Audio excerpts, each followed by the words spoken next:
Okay, it's Wednesday afternoon, March the 10th. We've just finished with our project here on number 7 on the right hand side. So we come out here, so the bunker on this right hand side, if everyone remembers, roughly about 800 square feet. Worst bunker on the golf course as far as washouts, extremely contaminated. Every time we had a rain, the face was so steep it would wash. A lot of clay contamination, no water get into the drain, so it really was a really bad bunker as far as playability and maintenance wise. Just a nightmare. So what we did is we filled in 600 square feet of the bunker. We graded it out.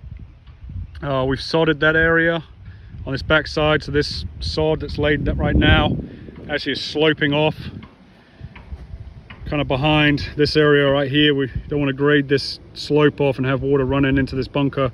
It's running off around the back of the bunker on the left hand side. We took down a tree up here. The tree was actually, tree roots were growing into that bunker down there, down in this area. We took down the tree up here, sodded this area. Our rough mower could only just come through. Amount of erosion with the tree roots, no grass here.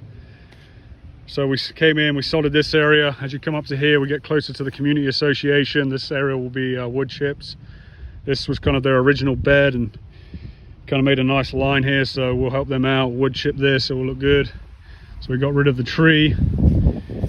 And then what we did is we created a pot bunker from the original bunker that was closest to the green. We took out everything sand-wise, any liner, drainage. We redid the drain as far as pipe, gravel. We actually added some drainage on this face. There's no way we can stop the amount of water that comes down this hill unless we took this whole bank off, which is a completely different project right there. That's renovating this whole side of the of number 7 up side the green. So there is a bit of a slope off as we come around where the rope is. There is actually a slope off here. When the water comes down, it'll kind of channel off and push away. So the drainage was redone, so the drainage still exists underneath the sod area. This actually ties in to the bunkers on this side and it runs to the pond. And then if we look in here, so again, Australian style. It takes a couple of weeks to kind of settle down as far as getting some rain and some things. Compacting the sand, but smooth faces.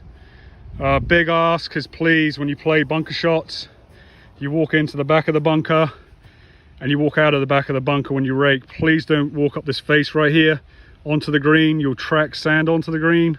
We'll have sand anyway running on the green from shots, and you will destroy that face.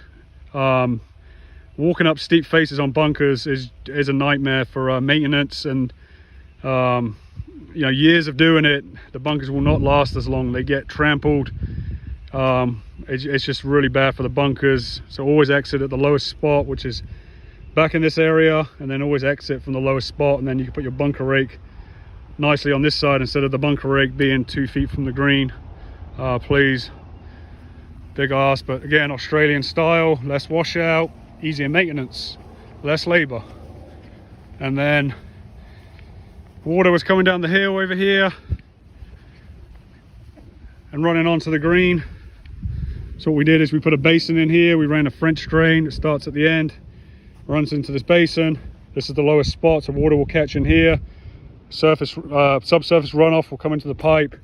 Also this side, and this pipe runs all the way into the bunker. So this is all new piping into the bunker, through the drain, around to the other bunker, all underneath, and then runs into the pond. So stop that washout. There's a lot of sand right here. This has all been sodded with just Bermuda grass.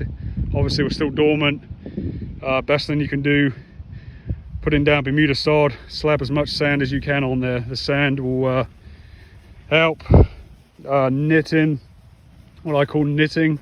Those stolons, rhizomes that we've talked about before, ties that in and it'll grow up through that sand, and plus the sand will give it heat. So sand is a great thing for warm season grass. Don't go putting sand on cool season grass. unless you know really what you're doing, because you will burn it up. But sand like this, it will grow through that sand, and this is why it looks like this. It's the best thing you can do for laying. Bermuda is always your warm season grasses. But so here it is. Really pleased. We're probably about 2 months behind on this with all the rain we had.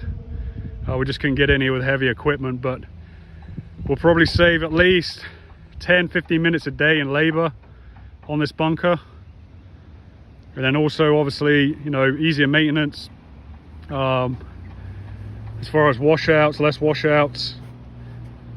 And then again, just, you know, 10-15 minutes a day, not having to shovel the bunker up after rains. You know, that saves about 30 minutes every time. So just a big cost saver in the end once this bunker, once this grows in around the bunker.